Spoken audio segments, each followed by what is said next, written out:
Welcome to another edition of the In Search SEO podcast, where we paint the town red with search marketing insights. We've got a megastar for you today, former Search Engine Land editor and current AimClear VP of Product Innovation, Michelle Robbins joins us to talk about online brand reputation in the modern web era. Online reputation beyond the links, expanding the SEO mind, how to handle negative brand presence online, and beyond gimmicks, how to build positive brand sentiment.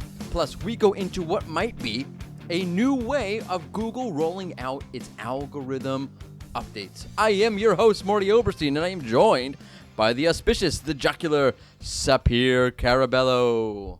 Hello, Morty. Hello, Sapir. How are you? I'm good. How are you? Good. How is everything in Sapir land? Fabulous. Fabulous? Really? Yeah. That's great. You sound fabulous. Thank you. I would say you look fabulous, but I can't see you. We're not in the same place today. Oh, trust me, I look fabulous. Of as well. course. Alrighty then. Do not forget, we put out a new episode of the In Search SEO podcast each and every Tuesday. You can find it on the Rank Ranger blog. You can find it on Stitcher. You can find it on Spotify. You can find it on SoundCloud. And of course, you may subscribe on iTunes. All right. So before we, that's right. That's right. Don't forget that. That's right. Subscribe on iTunes. Okay. Before we get going, a bit of a plug of the day. Did you know you can track rank volatility of all of your keywords with Rank Ranger? Check out our rank fluctuations insight report to see how stable your keywords really are. And by the way, that report directly ties into what we're going to discuss in a few moments, because we got a great show for you today. The brilliant Michelle Robbins joined us talking about brand reputation in the modern digital world. But before we get into all that, let's take a look at the SEO impact of what might be a new way of Google rolling out its algorithm updates. So, funny thing happened last week. Barry Schwartz of SEO Roundtable and a million other places, Barry Schwartz of SEO fame, reported on a large amount of industry chatter that showed some sort of mega algorithm update was now upon us. Now, we, as in the Rank Risk Index, our rank fluctuations weather tracker tool, we generally pick up on such updates. And can you guess, Sapir, what our rank fluctuation weather tracker thingamajiggy, that's the official title of this sort of thing, showed as the world went into a rank fluctuation algorithm update tizzy? Maybe large amounts of rank fluctuations? Nope. No? Nope. Nothing. Zero. We showed What? nothing.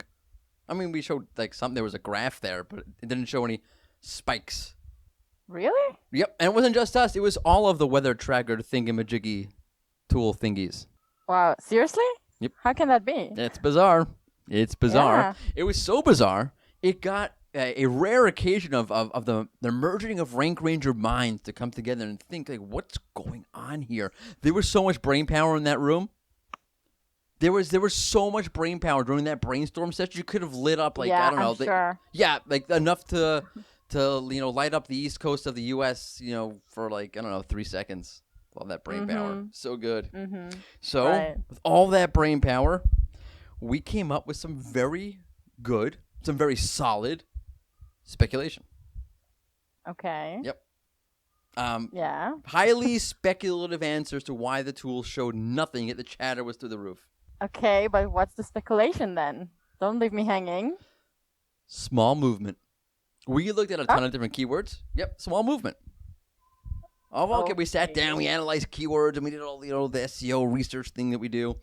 And we found that during the period that corresponds to the reporting of the update, we saw a ton of small movement. Like, so sites moving up 1, 2 positions one day, moving down 1, 2 positions the next day, moving back up 1, 2 the next day, 2, 3 positions, that sort of thing. And that's not typical, by the way. Okay, at least not to such an extent. Obviously, every day there's normal levels of fluctuations. I'm saying this was more than that. Okay, so which means, by the way, that the tools rely on an average of rank fluctuations to pick up on an update. In other words, they create a baseline over a 20, 30-day period, depending on the tool, whatever it is. And the tools are able to say, okay, well, this is the norm. There's a baseline. And all of a sudden, there's more fluctuations than normal. Okay, so it's all relative. So what happened because we saw what was gradual, incremental, small rank movement. Okay, it didn't offset the baseline of the previous period, the previous days, meaning the tools weren't able to pick on such a gradual rollout. And I know some of you were saying, well, I saw some crazy shifts out there. Because on Twitter or wherever, and Facebook, wherever you get your SEO information, no one's going to report, hey, look at me. I went up one position. I went up another position the next day. No, you're only going to see like the astronomical movements. Okay, but it's an average, meaning the trackers don't just track your site. They track other sites, and they make an average, so don't be narcissistic about this. Okay, but again, this is all very highly, highly, highly speculative. Then why are you telling us this? Because I think it's coming. All right, hear me out. Okay? Okay. The reason why the tools didn't pick up on this in our theorized speculation is that there's such small movement that it didn't offset the normal average of rank fluctuations that the tools saw the previous days leading up to the update. Okay? And I think Google, if that's the case, that Google's rolling things out this way, I think that makes sense. I think it's been a long time coming for something like this. And it's something, by the way, that parallels some of the things I've saw or seen during the core update. I think it was during the June 2019 core update. I looked at the average number of positions site moved. Right, so when a site fluctuated, how many positions on average did it move? And the number is really low for a core update. I think, wow, that's bizarre. The number should be higher. But actually, that actually supports what I'm saying here is that we're heading into a world of micro movements. And it all makes sense to me. Okay, let me ask you like this, okay? Why does Google make this like crazy large adjustment to their algorithm? Hence the core updates or whatever unconfirmed update. These like large, big algorithmic events. Why does Google do that? Mm-hmm. You tell me. I tell you. Thank you for putting it back on me. Yeah. That was helpful.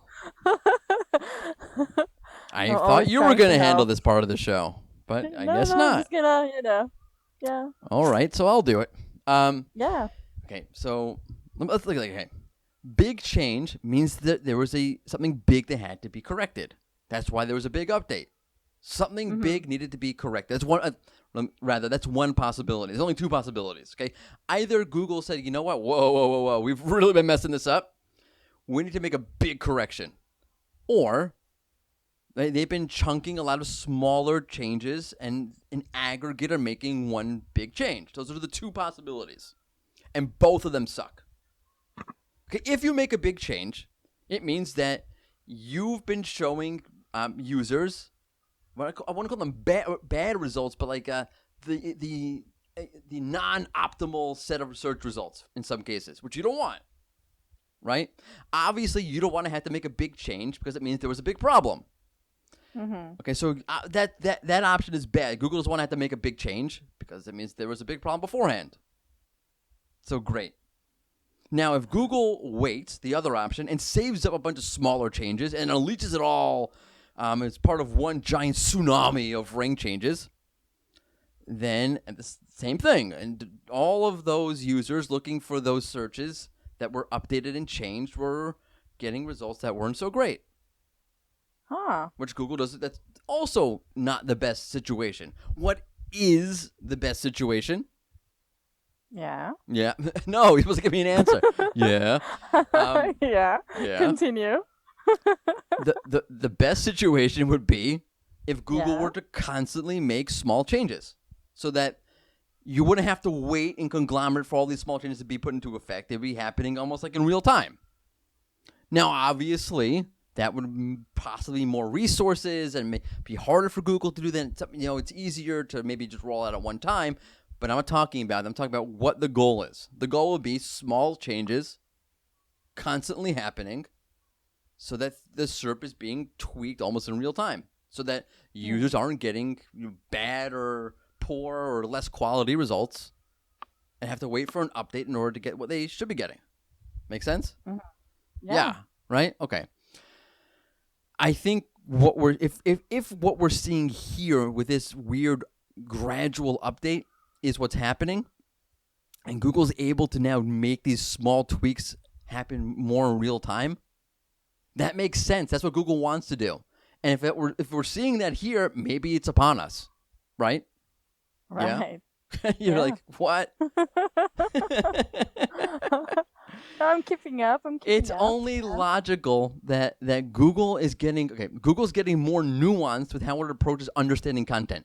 It only makes sense going to get more nuanced in understanding how to update that content or how to update the SERP in relation to its increased better understanding, more nuanced understanding of content. And if it's able to make those adjustments quicker and faster and to lesser extremes, then great. That's what it wants to do. It's just a matter of it being able to do it. And if we're seeing it here now with this weird update, then maybe that's what's going to be happening in the future. Which, by the way, means that tracking your rank volatility is going to be way more important than ever. And yes, Plug Rank Ranger is one of the only places where you can see the rank volatility for your keywords.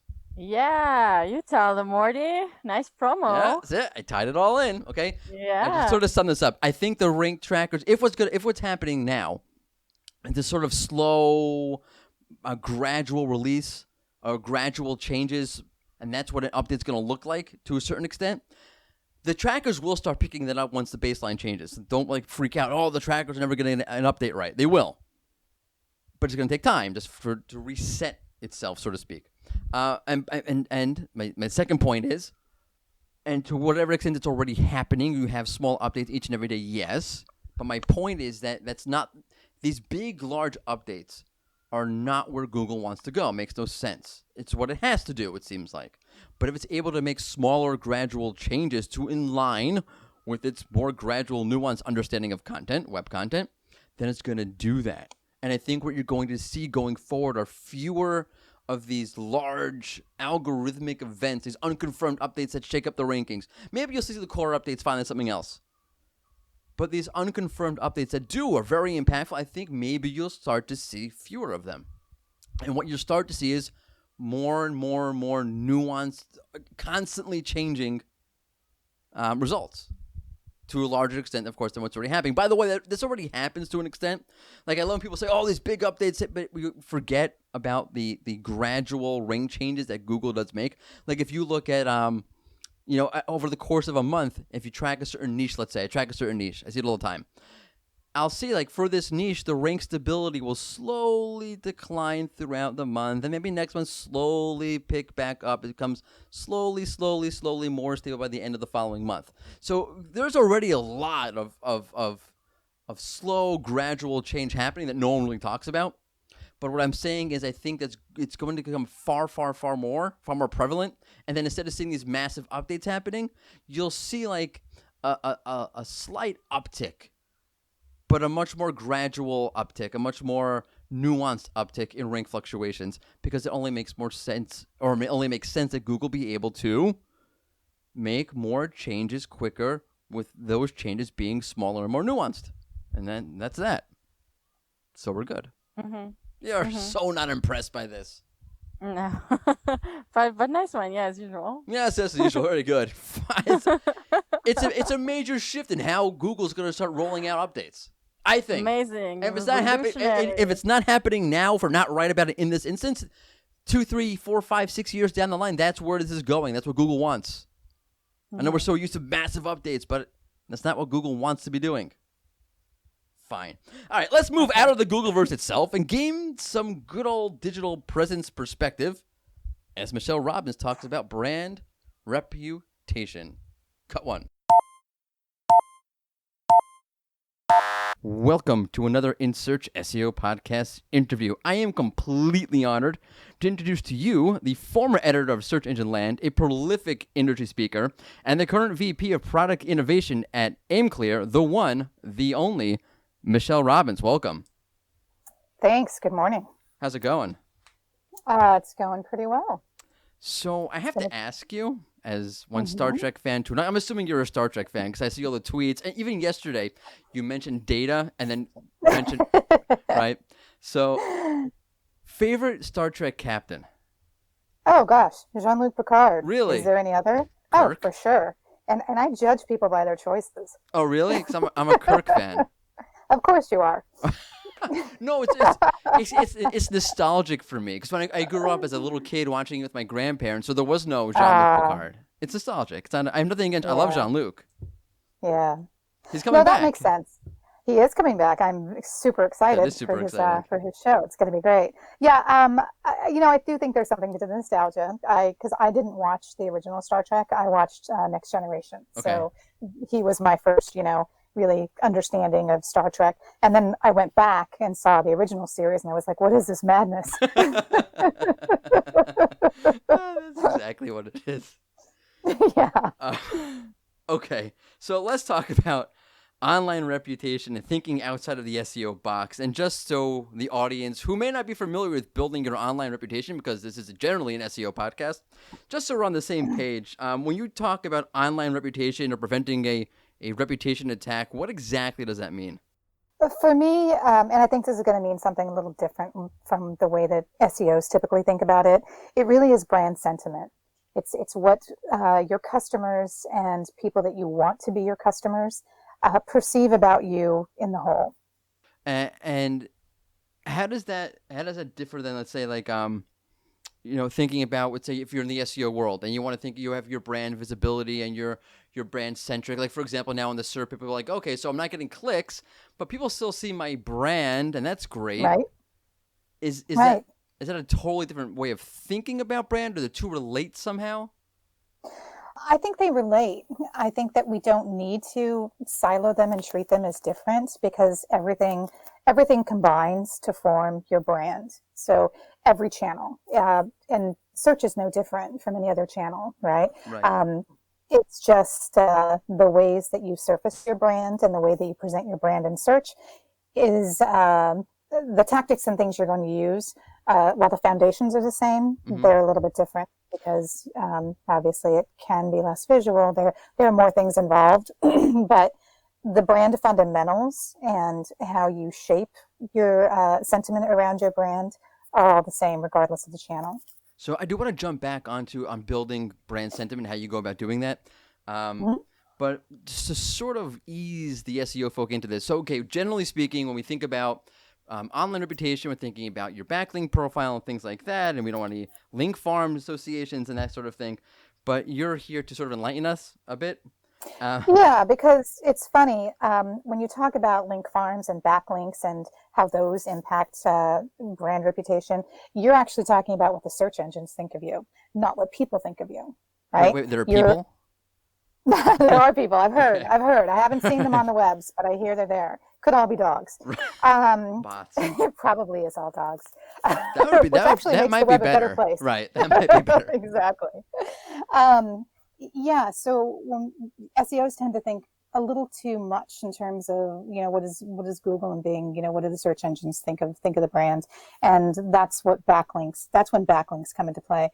I focus on the user. I focus on what do people think of your brand, and people don't know about your backlinks. People don't know about your backlink profile.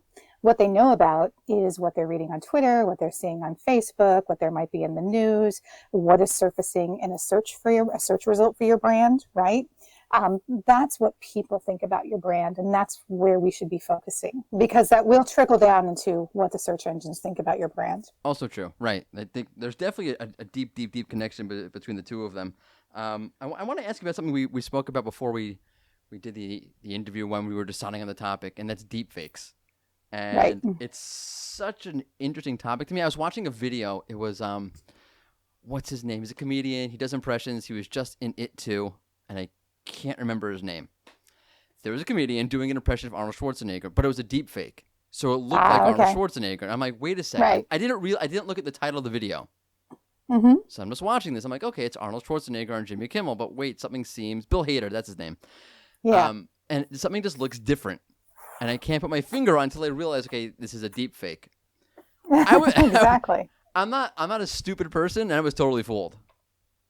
It's not about being super smart. It's about your eyes believing what it sees, right? Right. And the technology has advanced to the point where it's pretty easy to create a video where it looks like one person is either saying something they're not saying at all, and that's really hard to detect, or it's a completely different face superimposed on somebody else, right? Yeah. Yeah. Actually the former is more concerning because the ability to manipulate video and change the audio is, I think, more concerning because video can sometimes, when you're changing faces, like you said, you knew something wasn't quite right, but you couldn't tell. But the way that vision in our brains work, it's the uncanny valley. Are you familiar with that concept? No. It's sort of where you can tell that something's not quite right, but you don't necessarily know what it is. But your brain is still saying something here is a little off. The technology is getting better so that your brain's not going to be tripped, right? Right. And the technology, some things that I've seen recently, especially that show changing what is spoken and changing the audio track to the actual source video can be accomplished and is really, really good. And that's actually harder because you're not changing a lot of the video, just a little bit, if that makes sense. Yeah. So deepfakes right now are primarily a biggest concern for celebrities and politicians. But I think that if brands aren't thinking that there are, people that work on the other side of the line, let's say, that wouldn't employ this kind of tactic against a competitor, you're not paying attention. But Yeah. what if you have a celebrity spokesman for your brand doing a commercial, your competitor can do a deepfake with that same celebrity. I don't know what you want to call it because it's not really them, and spoof you or attack you. Whatever it is. I think actually it's going to be even far more low tech than that. I can imagine a situation where let's say you even just have a bad experience with a brand and it's not necessarily in a competitive space and you're very angry about that brand for whatever reason. Imagine, you go to a hotel and they make you really angry. And so you want to get back at them somehow. I know this never happened, or Right. somebody on a plane maybe. That also never happened. And you could, videotape on your iPhone, let's say, and I'm not suggesting anyone do this ever. This is horrible. But you got to imagine a world where people do these kinds of shady things. And you could, videotape an interaction between a desk clerk and another customer on your iPhone. And then if you alter that video to change what's being said between those two, you could pretty easily make it look like that, hotel clerk is cussing out, let's say, the person, or being racist, or, just doing something horrible that if that got on the web and went viral, could be a huge hit to your brand. Like suddenly you have a problem you have to face. That's a way better example than the one I gave. That's actually really scary, actually. It is, right? Yeah. And we know that people have done things like this before to harm brands they're angry with or to harm competitors. So it's just that it's unfortunately the next logical step with the technology changing. And again, that's why having a strong brand is your best defense against those things, because seeing is believing. If you know enough about a brand and you have that sentiment towards that brand is high enough because everything you know about that brand is that, they don't employ racists and they're not terrible, those kinds of things, you're going to question what you're seeing a little bit more. You're not just going to go, wow, look at that. Yes, Right. Those people are horrible. And of course they did this. You're going to say, wait a minute, I've stayed there. I know this brand. I know this hotel. I'm not quite sure that what we're seeing here is what actually happened. And that's what the goal has to be, to build a brand strong enough to be able to mitigate any kind of deep fake attack. So, besides the brand being so strong, where you can sort of guard yourself against something like that, what can a brand do, or what have brands done when there has been a deep fake attack, if that's what it's called? Well, I don't think there's been a deep fake on a brand level that I'm aware of yet, but there have been some other situations that have caused reputation problems for brands, that how they responded is kind of everything. And a couple of examples are, sure, we all remember when United dragged that guy off the plane. Yeah. And then there was when Starbucks let those two men be arrested, the African-American men who were using the restroom. Right, in Philly, I remember that also. Right? I mean, those were disasters, right? Yes. That's a PR disaster that is a reputation problem, because when you get in the news, when your brand gets in the news like that, then you know what happens in the SERPs, right? Right. The SERPs get loaded up with all of Negative. that bad news Right. about your brand. And so how do you mitigate that? You get ahead of it. Well, you respond immediately. You respond immediately and effectively, essentially. So whether it's a deep fake or an actual horrifying customer service problem that goes viral, you have to address it right away. You have to address it and meaningfully, right? Apologize, and do everything you can to get, we know how it works in the SERPs. You generate more news and more information to knock that news out. Let's shift from negative to positive, which is always much more fun, or at least much nicer. Yes. When we're talking about building that brand reputation or brand authority, and especially in an age where I think there's an Adweek stat that said 55% of consumers have no trust, or not no trust, but have low trust in corporations. And how do you go about actually building a positive, trustworthy persona for your brand in an environment where no one trusts you off the bat? You don't sell your value proposition, you sell your values, right? So instead of producing content and producing, commercials and, any kind of content about your brand that focuses on your product, focus on your people and your values.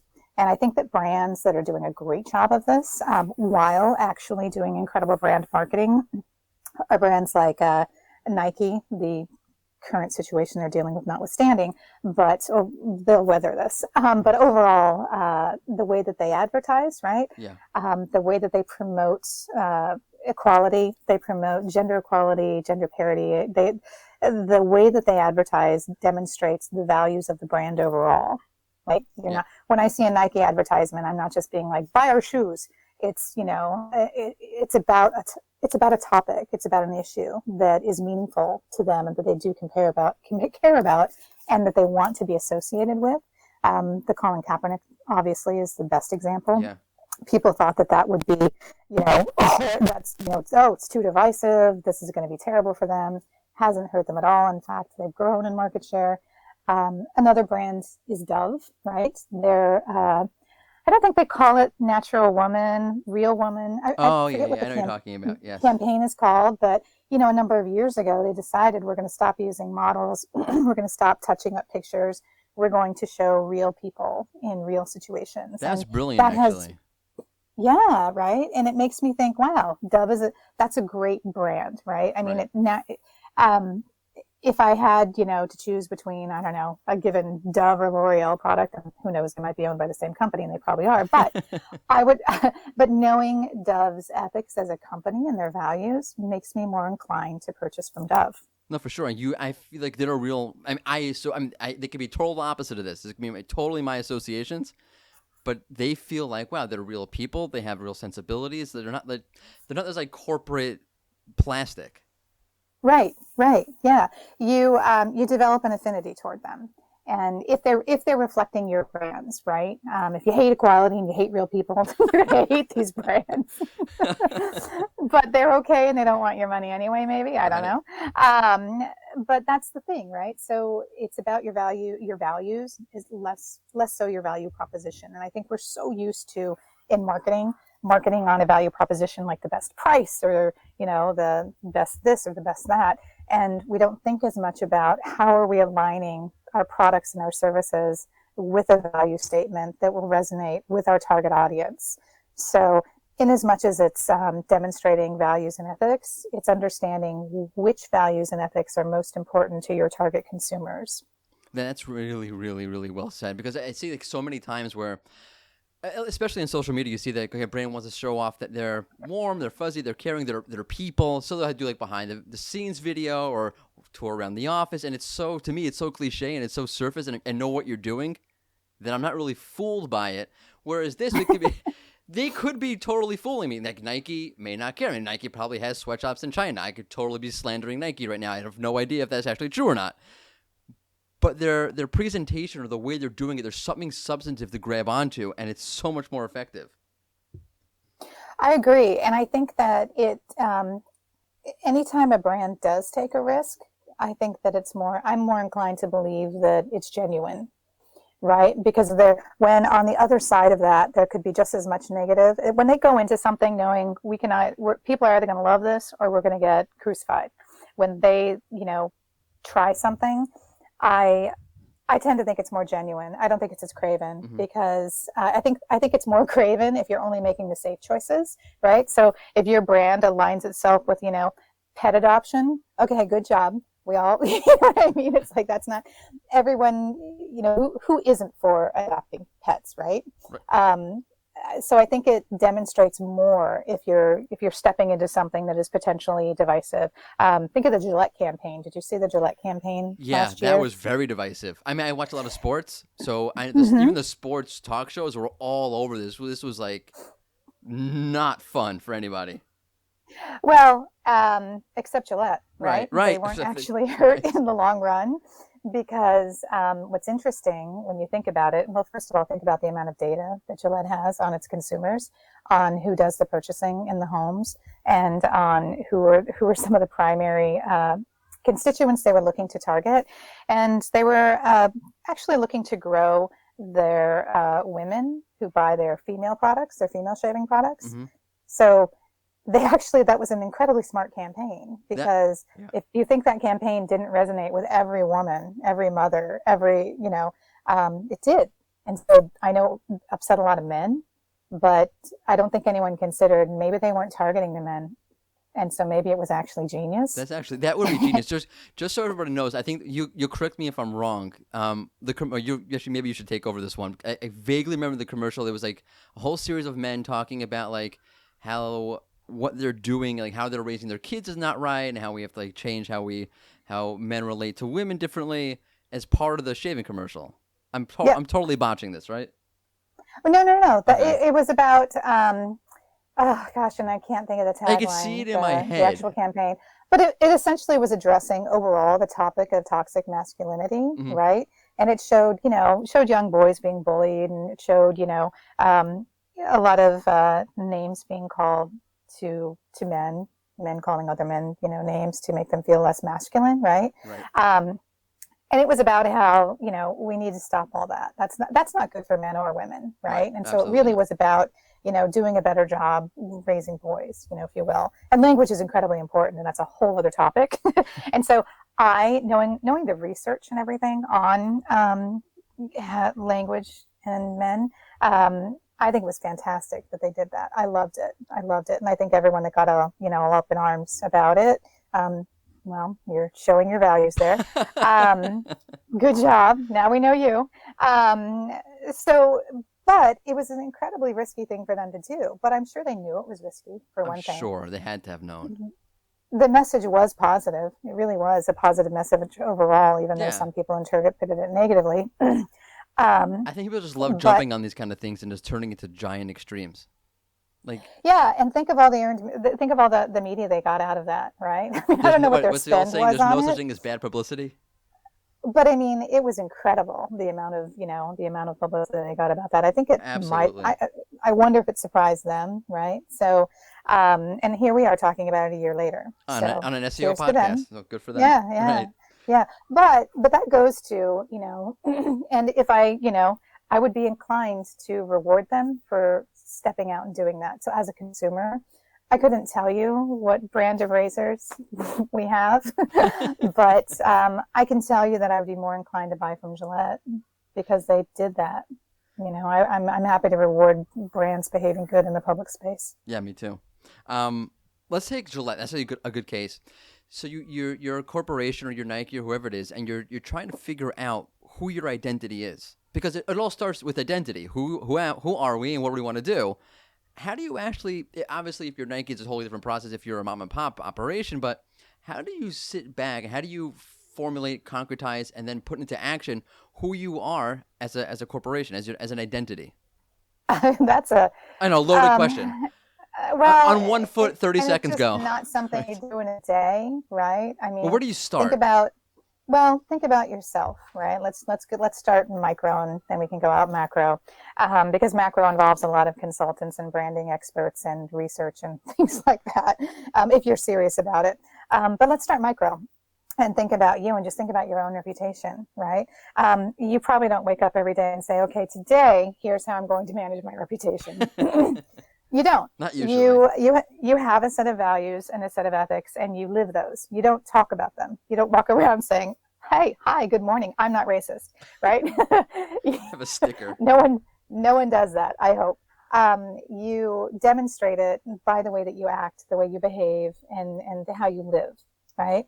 And brands need to do the same thing. So the decision on what those values are, that's something that comes together, amongst, founders, the marketing team, branding experts, depending on how large or small you are.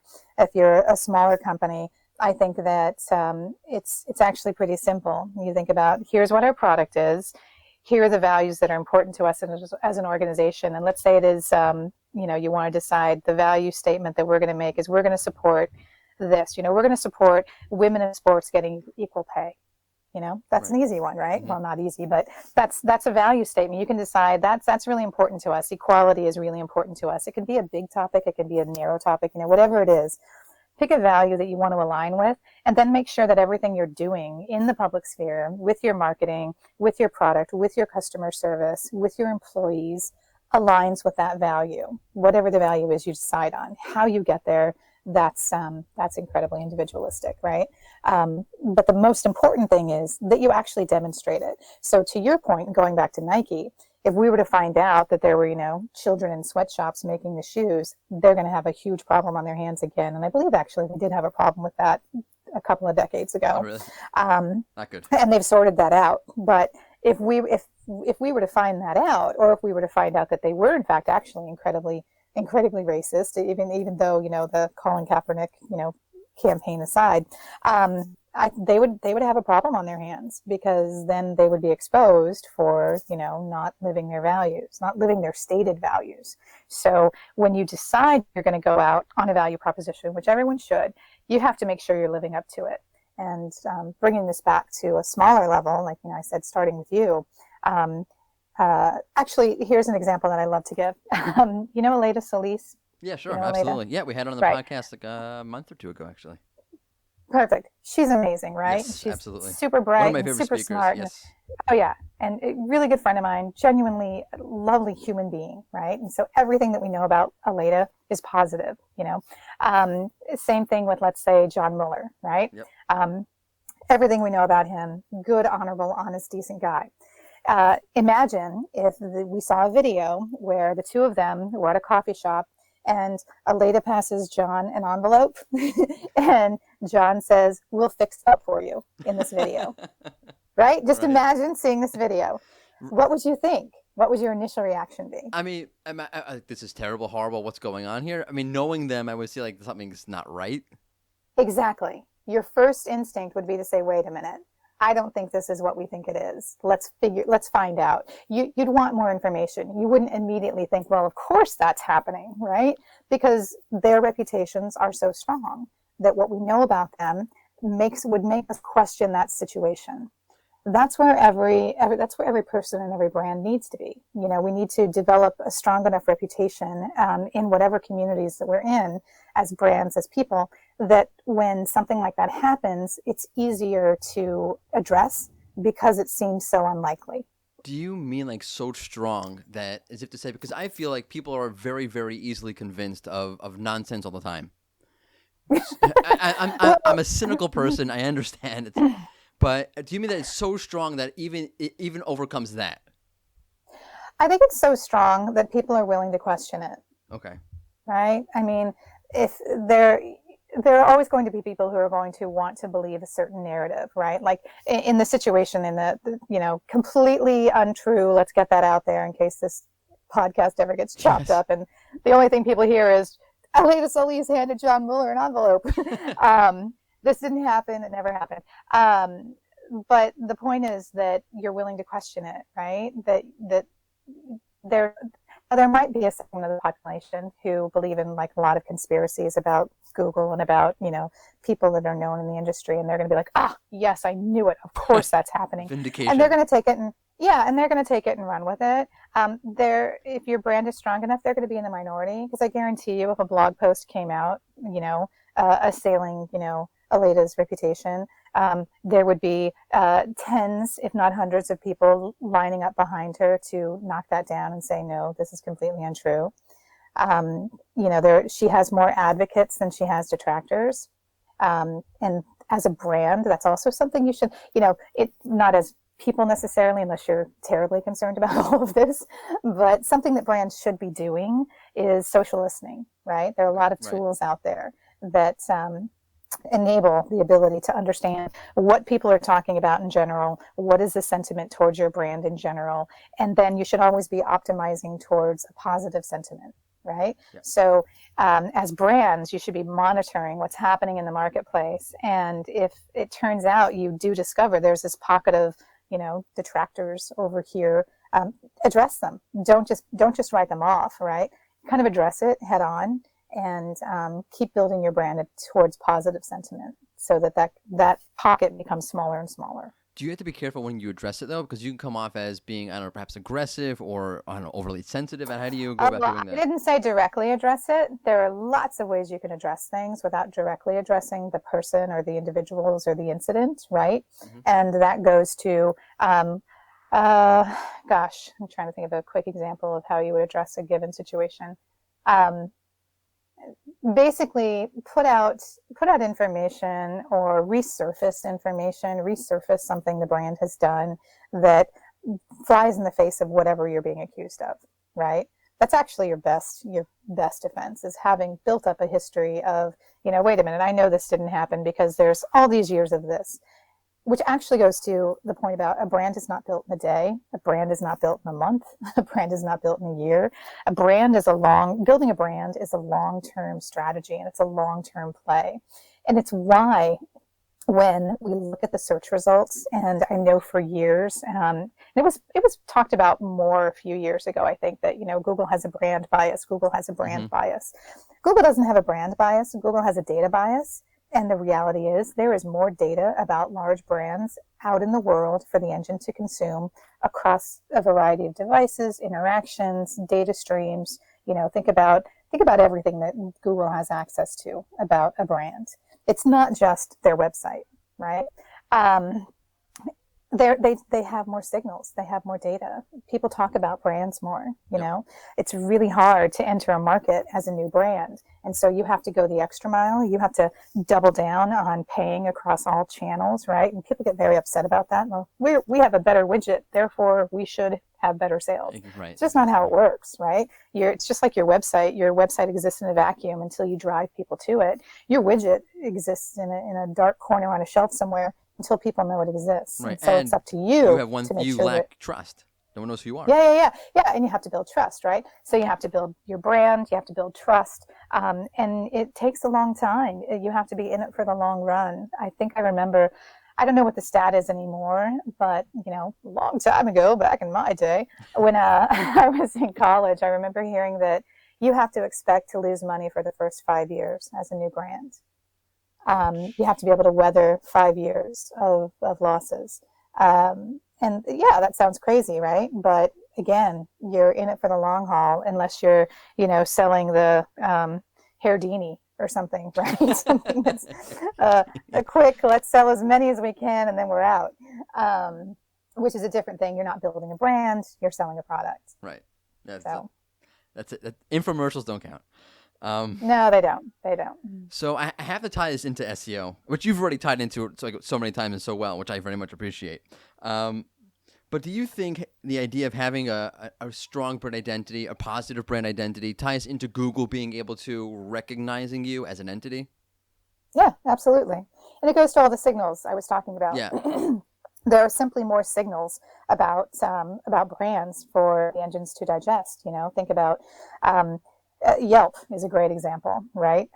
Even think about things within other brand mentions, right? If that makes sense. I see a lot of reviews on sites where somebody might be reviewing brand A, but in that review they say, well, I used to always use brand B, but I switched to brand A, and I think I'm going to go back to brand B.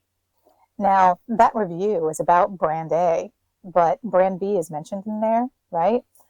And Google's ingesting all of this. Google's ingesting all of this data. So I think that the number of signals, they're also ingesting data about where we go and what we do, right? So on a local level, Androids especially are the ultimate surveillance device. And an example I give when people think about, well, my pizza, think about a pizza shop, right? Let's say you've got two pizza shops across the street from each other in a given town. And one of them has a killer website. It loads really fast. There's it's got an actual menu in real text. It's not a PDF. It's highly optimized for the search results, and it's got a 4-star rating on Yelp with 500 reviews. Right? Looks great. You should be winning because the guys across the street, their website is literally just a PDF.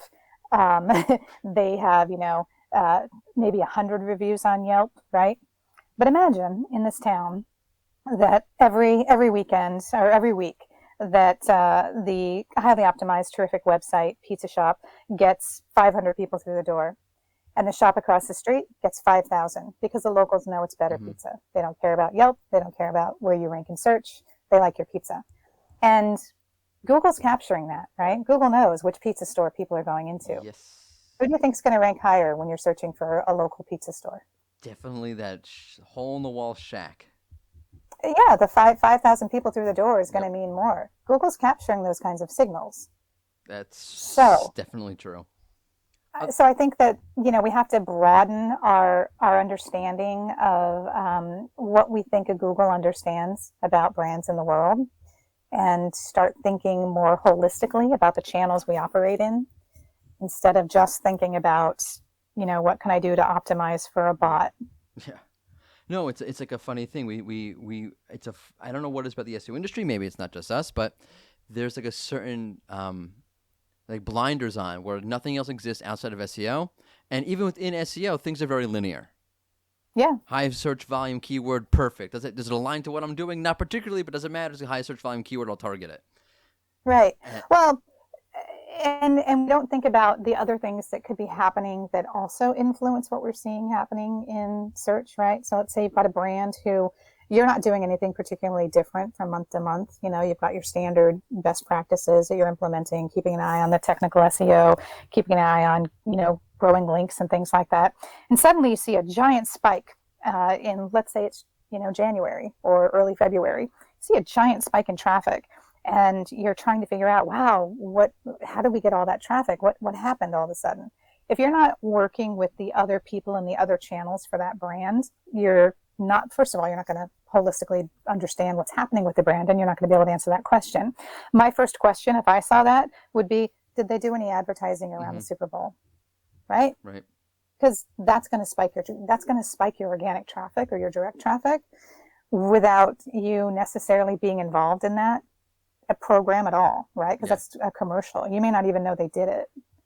But that's why it's important to understand everything a brand you're working with is doing, not just what you're doing within SEO. Yeah, it's like a very interesting thing. Like even the idea, like there's commercials or advertising outside of digital. You can have a TV spot. Absolutely. Yeah. Funny thing. So just to sort of I guess cap this all off, you mentioned that there are tools that help you manage your brand or manage how people are talking about you online. What are some of the tools outside of the SEO box that maybe SEO should be looking at or that you're particularly fond of when trying to manage your brand reputation? Again, it's a social listening, and there are a number of social listening tools from very large. Brand watches is one that a lot of really large brands use, but there are a number. So I would just say, invest in a social listening tool that is, right for your brand and within the budget for your brand. But large brands are probably already doing this, and it's entirely possible that somebody in the marketing department is using this and you don't even know it. So getting access to that data and understanding what's happening, because when you think about a social listening tool, the applications that people in different departments are going to utilize are completely different, right? The ad team is going to be looking at sentiment around trending topics, for example. The marketing team is just going to be keeping an eye on just kind of the brand in general. But what SEOs can do with that data is incredible, right? You can be like, oh, well, they're talking about this brand or this kind of product. We sell that kind of product. We should be, pumping up, creating topic content around this topic, right? Exactly. So it's entirely possible that you're working with brands right now. The SEOs are working with brands who are using a social listening tool and they just don't know or don't have access to it, but they should get access to it. Okay, so with that, I have this little bit that I do. I call it optimize it or disavow. It's sort of a fun little thing that we do. If you're listening to the show every week, you know what it is. If you're not, basically I'm going to offer two options. Either the two really good options and you're stuck choosing one good option over another good option, or they're two really bad options and you're stuck choosing one really bad option over another really bad option, and that's not fun. So this is the Michelle Robbins version of optimize it or disavow it.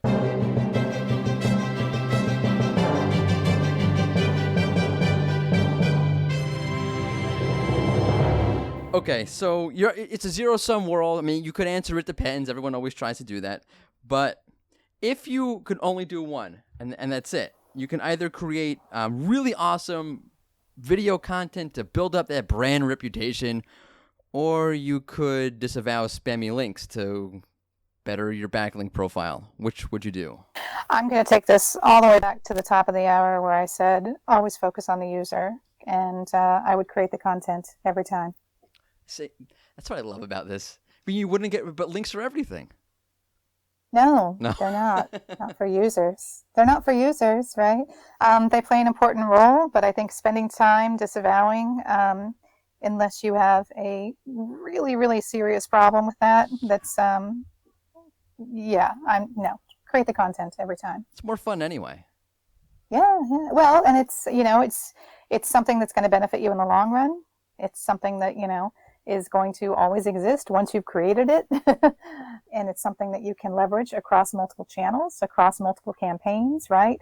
I think that SEOs need to think more about leverage than they do sometimes. That's interesting. And okay. Don't think so narrowly about, we're going to create this one piece of content and then it's just going to sit there and die in the dust. Think about what you can do with content in total across channels and across time and campaigns. You heard it here first. Forget disavowing your links and just create new content. I'm just sorry. Create good content. Right. Caveat. Create good content. Always create good content. Never create content just for the sake of creating content. That's a whole other podcast. We could talk about that forever. So basically, if you're thinking of, I'm going to write an article, 7 ways to do this, don't. Just don't do it. Yeah. Think about, do we have something to say? Are we an authority on this topic? And is it something that our customers need? And if you can't tick those boxes, move along to your next initiative. Well, thank you for that. I really appreciate you coming on, Michelle. This was fantastic. This was awesome. And it's always good to speak to another Star Trek fan. Thanks so much, Morty. You got it. Take care. And we are back to your regularly scheduled In Search SEO podcast. So good to speak to another Star Trek fan. I know I'm a Star Trek fan. Isn't that weird and nerdy? Yes. I mean, it's not weird, but it's nerdy. But I don't care. At least you know. I'm the kind of guy, I'll listen to Guns N' Roses. I'll have my hard rock on, so I'm cool. And then I'll watch Star Trek, so I'm not cool. But I don't care about being cool, so that's cool. Right. Cool. I'm married and have 4 kids. I'm not cool. There's nothing cool about me. But yeah, that was expanding the SEO mind. Like I one of my favorite points is, and it's a point I always come back on, like we in SEO always like think about things so far behind the times. Like the overall general marketing world is thinking about user intent and targeting and this and that. And we're first like, yeah, user intent's important for this SERP and understanding. Yeah, duh. Marketing's known this for years. So it's always nice to step out of the SEO bubble for a bit. Okay, let's keep things rolling with the latest and greatest from within the SEO news world. So Sapir, please do us the great honor of hitting it with the news.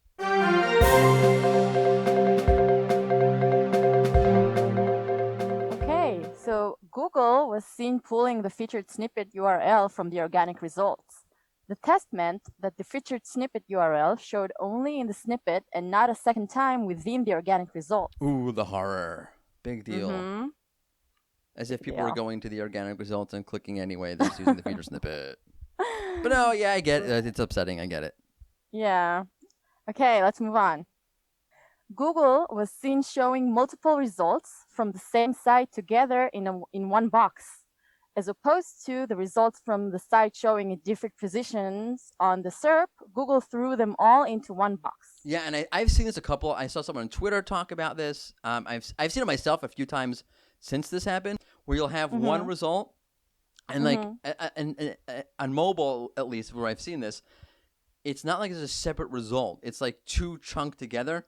Like imagine there's one favicon, right? So it's not like it's all in one card, but it's two separate URL, two separate pages. Right? Which is really interesting. Yeah. It's like a double whammy, which means, by the way, that you have to have content. Now, let's see, I forgot what the query was, but let's say it's about Star Trek, and you're writing about Star Trek, and your result shows on the SERP, and you get a second one of your pages showing in that same box there. It means that for the query, you have two pages that are relevant, which means that writing more about one topic from different perspectives, different angles, and covering it in all sorts of nuanced ways now makes more sense than ever. You're so not into this today. Like, yeah, that's a good point. God, it is. Yeah. Super interesting. Super interesting. God's sake. Okay, All right, let's move on. Google has updated its video structured data doc to be more specific and therefore more helpful. Check it out. Yep, it's cool. You had to do your timestamps and that sort of thing. It's pretty cool. Check it out. Yeah. Yeah. And finally, the Wall Street Journal took a hard shot at Google, accusing it of foul play. Morty, I'm gonna let you handle this one. Where to start with this one? Just okay, I'll start with they misquoted Glenn Gabe, which makes people angry, makes me angry. That's not cool. Where to start? Maybe we'll tackle this on next week's podcast. I'm not sure. We'll see how the week goes and how things progress. Because there's a lot to what's the word I'm looking for? There's a lot to expunge from this story. But in a nutshell, basically it was a hatchet job. And okay, the Wall Street Journal goes through a whole bunch of critiques of Google and how it's doing all these things wrong and it's like evil and whatever and whatnot. And this is clearly a piece with an agenda, in my opinion. But the best part of it was, you should read the article. We'll link to it. And maybe we'll try to tackle it next week on the podcast because it really made me upset. It'd be a good pet peeve segment. Another one of Morty's pet peeves. But the best part was, like, they compared some searches from Google to DuckDuckGo and to Bing. And they said, we did some research. We looked at 17 searches. 17? Seriously? I could look at 17 in like five. You spent 5 minutes on this. Yeah, we looked at 17 searches. You spent a whole total of 10 minutes then. Running 17 searches and analyzing the results. Big deal. Like, that's really scientific. You did 17 searches. What has happened to the Wall Street Journal? Where has its credibility gone? Could you imagine, like, we put out a study. Yeah, so I analyzed 17 feature snippets. Here's the data. It was a joke. But maybe we should get into this next. We should read the article, create your own opinions, putting my thumb on the scale. And I'm critical of Google when Google deserves it. Yeah. But they don't deserve it this time. So read the article and we'll talk about it next week. That's my take on it. Okay. Again. Fair enough. Okay, fair enough, yeah. Wow, super interesting. Wow, yeah. Thank you, Morty. Wow. You're welcome. You're welcome. Anytime. Yeah. Happy to have helped. Okay. Well, this brings us to our final segment of today's show, and it's fine. It's fun. It's awesome, and fun, and it's our fun SEO send-off question.